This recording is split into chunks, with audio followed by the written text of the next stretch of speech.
आज बहुत ही भावुक और संवेदनशील लम्हों से गुजर रहा है। उसका कारण यह है कि आज हमारे महाविद्यालय की पत्रिका, जिसमें समस्त महाविद्यालय परिवार के सदस्यों और छात्राओं की अभिव्यक्ति होती है, उसका विमोचन है। और विशेष भावना का लम्हा यह है, उस विमोचन कार्यक्रम के मुख्य अतिथि हमने अपने प्राचार्य डॉक्टर सरला पंड्या मैडम की शोध निर्देशिका डॉक्टर निर्मला शर्मा मैम को आमंत्रित किया है। आपको चेतना शब्द का अर्थ बताने के लिए मुझे सबसे उपयुक्त व्यक्ति की तलाश थी। चेतना का मतलब क्या होता है? कोई भी जन्म लेता है तो माँ बाप सिर्फ शरीर देते हैं, परमात्मा उसमें चेतना देता है, जिसको आत्मा कहते हैं। 3 महीने तक पता नहीं चलता है कि वह लड़का है या लड़की। चेतना तो है, चेतना तो है। अब यह चेतना इतनी महत्वपूर्ण है कि यदि इस शरीर से चेतना निकल गई तो इस शरीर का क्या होगा? इसे तुरंत जलाने की तैयारी की जाएगी या गाड़ने की तैयारी की जाएगी। लेकिन जब तक यह चेतना इस शरीर में है, तब तक यह शरीर जीवंत बना हुआ है। इसलिए चेतना को समझने के लिए तुम अपने महाविद्यालय का उदाहरण लो। यहां जेल की दीवारें थी, सारे आपराधिक चेतना वाले लोग इन जेल की दीवारों के भीतर कैद थे। उनमें से कुछ को फांसी चढ़ाई जाती, किनारे पर फांसी चढ़ाई जाती। उसी जेल की दीवारों के भीतर जहां आपराधिक चेतना के लोग रहते थे, वहां पर आज शैक्षिक चेतना वाले लोग ज्ञान यज्ञ चला रहे हैं। इसलिए चेतना पत्रिका को ज्यों ही पलटोगी, मैंने कविता लिखा है आपके लिए। आप एक बार उस कविता को मेरे साथ दोहराओ, आपको चेतना का अर्थ पता चल जाएगा। जहां कभी जेल की दीवारें थी, जहाँ कभी जेल की दीवारें थी, वहाँ आज चिड़िया चहचहाती हैं। वहाँ आज चिड़िया चहचहाती है। रोज नए नए गीत गाती है, रोज नए नए गीत गाती है और अपने सपनों को सजाती है। और अपने सपनों को सजाती है। आपराधिक चेतना जहाँ पर आती थी, वहाँ पर चिड़िया आ गई, रोज नए नए गीत गाने, अपने सपनों को सजाने। लेकिन यह चेतना पूर्ण रूप से विकसित हो, सोई हुई चेतना है, सोई या कम जागृत। पूर्ण रूप से विकसित हो, इसके लिए क्या करना पड़ेगा? अगली 2 लाइनों में मैंने गुजारिश की है समाज से और सरकार से। क्या है? तुम भी दोहराना। समाज से कह दो, समाज से कह दो, उन्हें थोड़ा अवकाश दे दे, उन्हें थोड़ा अवकाश दे दे। घर वाले लड़कियों से झाड़ू पोछा बर्तन यही सब काम करवाते रहते हैं, पढ़ने देते ही नहीं है। हमारी बच्चियां बोलती हैं। तो मैंने निवेदन किया कि माता पिता भी बच्चियों को पढ़ने दे। समाज से कह दो, समाज से कह दो, उन्हें थोड़ा अवकाश दे दे, उन्हें थोड़ा अवकाश दे दे। सरकार से कह दो, सरकार से कह दो, एक खुला आकाश दे दे। ये खुला आकाश दे दे। मैं खेल गतिविधियां चल रही है, हमारी बच्चियां दौड़ेंगी कहाँ? चौके छक्के मारने की तो बात छोड़ो, यहाँ 100 मीटर स्प्रिंट हो सकता है नहीं, 1000 मीटर का भी दौड़ होता है, लंबी दौड़ हो सकता है। कहाँ? समाज से कह दो उन्हें थोड़ा अवकाश दे दे, सरकार से कह दो ये खुला आकाश दे। खुला आकाश चाहिए, नई जगह चाहिए इन चिड़ियों को उड़ने के लिए। मुझे महाविद्यालय का संकरा प्रांगण दिखाई दे रहा है छोटा सा, लेकिन इसके साथ साथ मुझे विराट खुला आकाश भी दिखाई दे रहा है। जिन लड़कियों को भाग समझा जाता है उनके साथ शिक्षकों का सानिध्य हो, लगातार शैक्षिक यज्ञ चले, तो अंतिम 2 लाइन तुम लोग दोहराना। वे फिर भार नहीं, वे कभी भार नहीं, शक्ति और सहारा बन जाएंगी। शक्ति और सहारा बन जाएगी। घर और बाहर, घर और बाहर दोनों जगह अपना परचम लहराएंगी। दोनों जगह अपना परचम लहराए। कविता अच्छी लगी? हाँ। अब देखो, यह एक शिक्षक की आवाज है। कैसी कैसी चेतना होती है, मैं तुम्हें दर्शन कराऊं।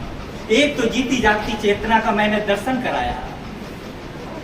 कोरोना काल में, लॉकडाउन में, हरियाणा गुड़गांव में एक लड़की के पिता बीमार पड़ते हैं।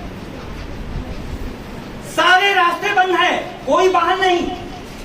एक 13 वर्ष की लड़की पिता के हालात को देखते हुए अपने साइकिल के पिछली सीट पर बीमार पिता को बिठाती है और 8 दिन की यात्रा के बाद 1500 किलोमीटर पार करके बिहार पहुंच जाती है। बिहार पहुंच जाती है। वह भी चेतना होगी, वह भी कोई चेतना होगी। तुम सोच सकती हो, 13 वर्ष की बच्ची, 8 दिन और रात, 1500 किलोमीटर की लंबी यात्रा। तुम्हारे चेतना में एक से एक बातें छुपी हुई हैं। ऐसी चेतनाओं के दर्शन करो। यहाँ पर जो भी शिक्षक हैं, सारे विभिन्न प्रकार की प्रतिकूल परिस्थितियों से निकलकर इस ऊंचाई पर आए, लेकिन तुमको उन्हें देखने के लिए आंखें चाहिए। आंखें चाहिए। वह चेतना को जागृत करने से पूरा होगा। इसलिए विद्यार्थियों, रही चेतना बनी अहिल्या, जागी नहीं अभागी, जानबूझकर बधिर बन गया अनहद का अनुरागी। इस चेतना को अहिल्या मत बनाओ। अहिल्या की कथा सुनी हो? गौतम ऋषि के शाप के कारण अहिल्या पत्थर बन गए। हाँ। और जब राम जी आए तो उनके रजकण से वही अहिल्या जागृत हो। उस समय राम जी एक थे। यहाँ शिक्षकों के रूप में कई राम जी घूम रहे हैं, लेकिन मेरी अहिल्या तो रजकण लेने के लिए तैयार ही नहीं है, ज्ञान कर लेने को तैयार नहीं है, रजकण तो दूर की बात है। तुम्हारी चेतना कैसे जगेगी? जब शिक्षकों के साथ रहोगी तब तो जगेगी। हाँ। जब मौलिक पुस्तकें खरीदोगी तब तो जगेगी। जब पढ़ोगी तब तो जगेगी।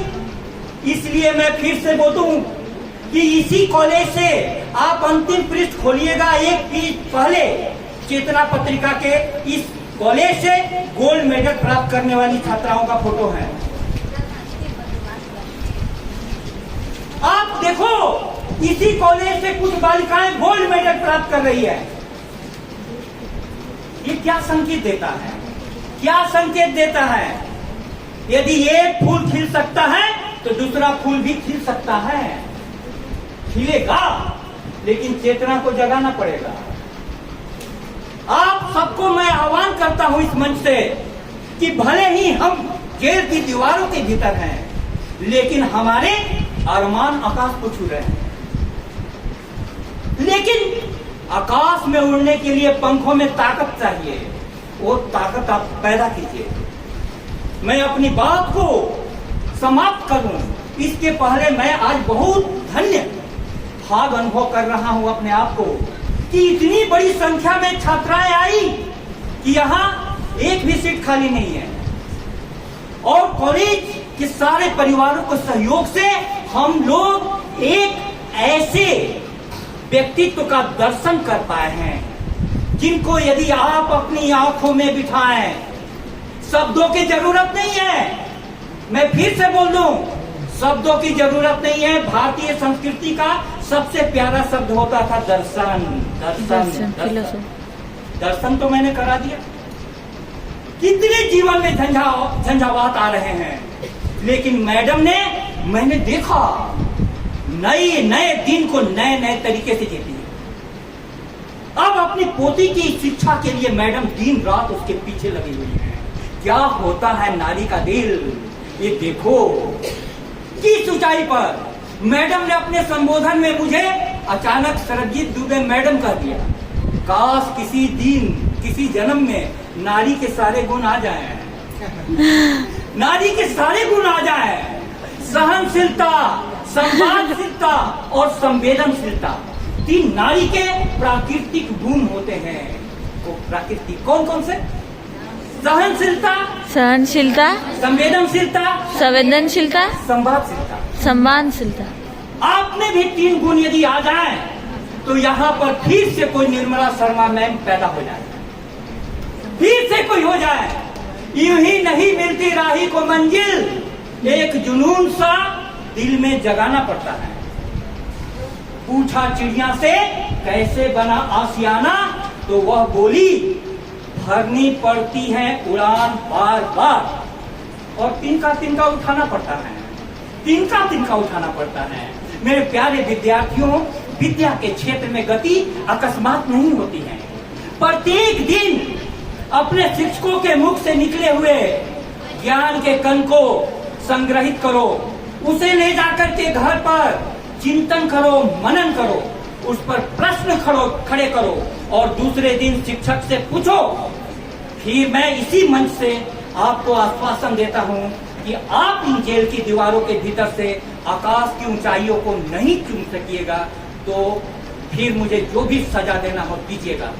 लेकिन मेरे जीवन का विश्वास कहता है कि मैं भी जीवन में खेल की दुनिया में बहुत भटक गया था। पढ़ाने वालों ने मुझे इस जगह पहुंचा दिया, इस जगह। तुम लोग तो दिन रात पढ़ने वाली हो, इसलिए इस आशा के साथ मैं अपनी वाणी को विराम दूं कि चेतना पत्रिका का विमोचन कार्यक्रम आपकी चेतना में कुछ हलचल जगा दे। हमारी सबकी मेहनत पूरी की पूरी सफल हो जाएगी। बहुत बहुत धन्यवाद, बहुत बहुत आभार।